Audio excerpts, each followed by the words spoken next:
Salut à tous, c'est Sophie. Bienvenue sur ma chaîne où je partage mes astuces pour une maison propre et bien organisée.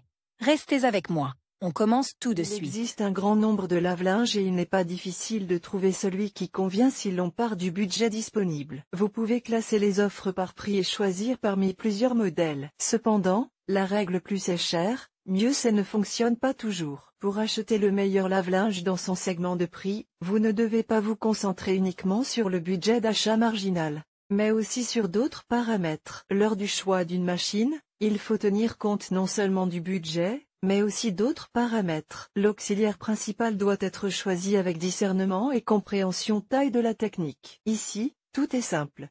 Vous mesurez l'espace libre dans la cuisine ou la salle de bain et vous le comparez aux dimensions des lave-linges. Les fabricants produisent des modèles de grande taille et des modèles étroits pour des pièces de taille différentes. Aux données réelles, il faut ajouter environ 5 cm pour les tuyaux de raccordement. Type de charge de linge.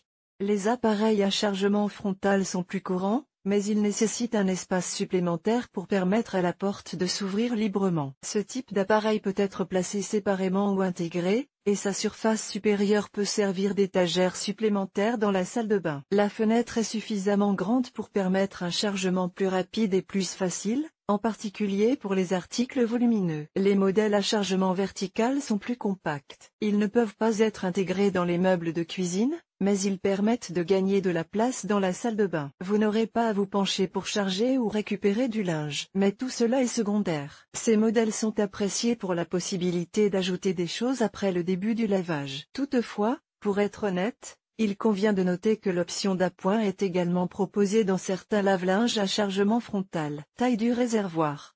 Dans les modèles les plus compacts, elle ne dépasse pas 3 à 5 kg. C'est suffisant pour une ou deux personnes. Pour une famille nombreuse, il faut un réservoir de 8 à 10 kg. La charge est mesurée en fonction du coton. Si vous prévoyez de laver souvent de la laine, des serviettes éponges et d'autres linges qui absorbent beaucoup d'eau et sont considérablement alourdis pendant le lavage, prenez une cuve avec une réserve. Avantage d'un grand réservoir, vous pouvez charger plus d'articles, y compris des couvertures, des oreillers et des duvets. En lavant davantage à la fois, vous réduisez le nombre de cycles, les appareils s'usent moins vite et durent plus longtemps. Les modèles de grande taille sont plus stables et ne sautent pas pendant le cycle d'essorage.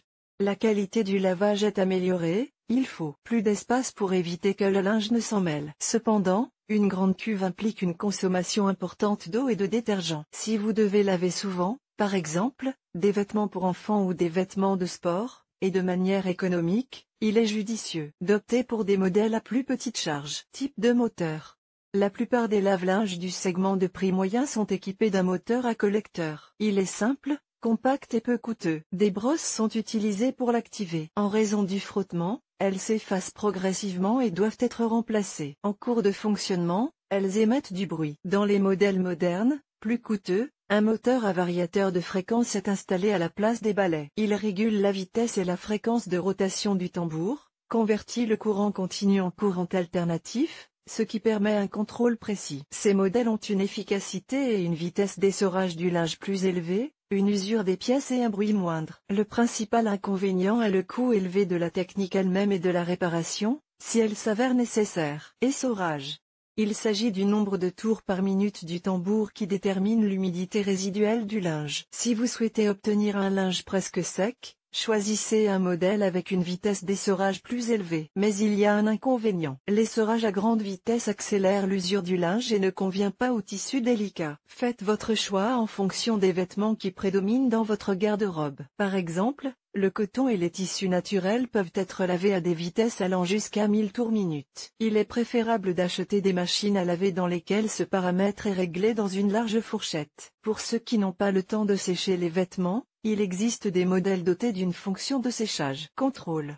Auparavant, la plupart des machines étaient dotées d'une commande mécanique qui permettait de contrôler la minuterie, les programmes et l'essorage. Aujourd'hui, ces commandes ne sont pas considérées comme les plus pratiques et les plus efficaces. Elles sont remplacées par des modèles électroniques. Vous les commandez en tournant un commutateur rotatif, des boutons ou des panneaux tactiles. Toutes les informations relatives au fonctionnement sont affichées sur l'écran, il n'y en a pas sur tous les modèles. Vous pouvez vérifier le mode sélectionné, Contrôlez le temps restant jusqu'à la fin du cycle de lavage, diagnostiquez les erreurs qui apparaissent. Consommation d'énergie.